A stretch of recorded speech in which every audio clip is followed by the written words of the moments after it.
as one of the world's great religions and arguably one of the least understood, Islam is now Europe's fastest growing faith, and as Johnny Nelson's been discovering, it's finding favour in some unusual places.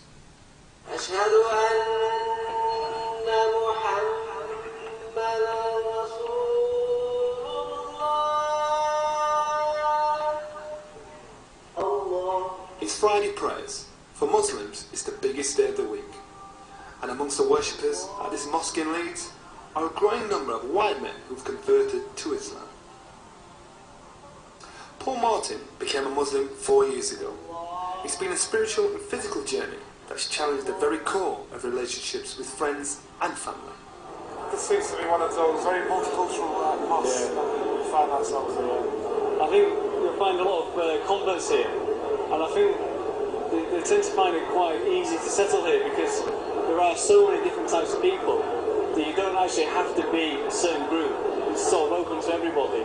I think being white, nobody really puts white and Islam together. But I find here I could be the person I want to be.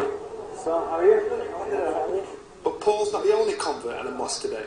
Dotted amongst the worshippers, there's a handful of other white faces. What is it that's grabbed your attention to want to be Muslim? Is it one common denominator, or is it something in particular? The more I learned about it, the more just certain things they do grab you. You know, certain verses of the Quran, for example, which just seem to be describing the way that my experience of life of people, because the Quran talks about the state of people, the nature of people. You know, I've no blood relation to any of these people in here, but it's almost as if, you know, they are your family, and if you ever needed anything, you could ring them, and in fact they'll be quite insulted if you didn't ask for their help. This year's census will reveal the true number of white converts at a time when the Muslim world's relationship with the West remains strained. Passengers have been talking about how they had to prevent a man from trying to blow up an American Airlines flight from Paris. From the shoe bomber Richard Reed to the conflict in the Middle East, Islam is a religion in the spotlight. Its relationship with the West is bound with suspicion, where the voices of moderation struggle to be heard. It's taken us from the streets of New York and London to the war zones of Iraq and Afghanistan. So with all this going on, why are there so many white British men converting to a religion that seems to be demonised by most of the media? For Paul Martin, his conversion to Islam was a serious commitment. He's recently completed the Hajj, for many Muslims a once-in-a-lifetime pilgrimage to Mecca. He may have been brought up a Catholic, but Paul now has a Muslim name, Suleiman, Arabic for man of peace. Not long after his return from Saudi Arabia, I've arranged to meet Paul at his home in North Leeds, and I'm keen to dig deeper about his life before Islam. Hello. Hi, mate. Hello. What about the things you've given up? What about before this life? What about the, most guys who run out, going drinking or going out with their mates or have girlfriends or whatever? What about all those things you've let go? Do you not think about those? Or? I guess that's one of the hard things, because your social life, my social life, and their social life, there's quite a lot of conflict there, because what they do, I'm not necessarily allowed to do. Would they know you're a Muslim unless, if they didn't ask you? Would anybody know? Yeah, I mean, I'll never walk in and, make a statement.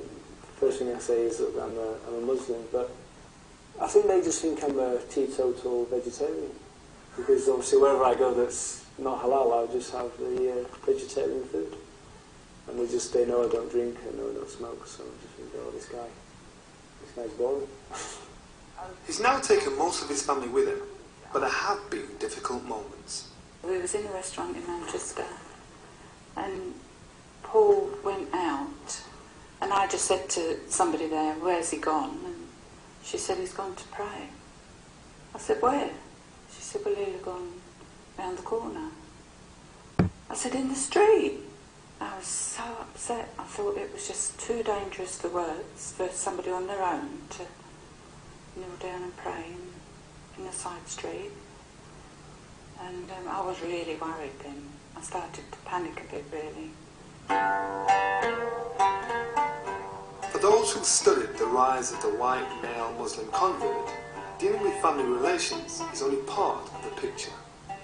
Some people do think that Muslim converts are MI5 spies and are just pretending with their religion conversion. Or maybe not even as dramatic as that. Some people just think that they're only converting because they've met somebody who they fell in love with or they want to have a relationship with. So some people can discredit a conversion on those grounds and say, well, you're only a Muslim because you want to be with so-and-so or you want to be married to so-and-so. So Muslim converts really have to prove their sincerity and their devotion to Islam before they are easily accepted by some Muslims. We might be living in challenging times, but the conversion of white people to Islam is actually nothing new. William Abdullah Quilliam set up Britain's first mosque more than 100 years ago in Liverpool. There was a fresh wave of converts in the 50s and 60s when British women married immigrants from Pakistan, and in the 70s a post-hippie generation embraced Islam and the mystic religions of the East. But when Abdullah Hamza was growing up, white converts were few and far between.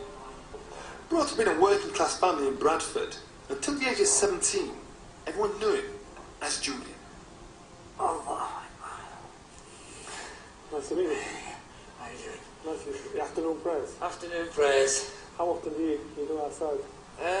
As often as I can. Sometimes, you know, if I'm travelling and I'm getting off the train and it's prayer time, I'll pray outside the train station. You know, but I like to, it's nice to just be in the fresh air and pray, you know, it's something I've always liked. And I love praying in the snow. And it's snowing. Why? Well, because when your head goes in the snow, you know, it's slightly childlike. I usually see him with the praying on the mat. Yeah, I mean, a mat's just a mat, just so that it's clean. I mean, this is clean because it's just earth and rock and mud.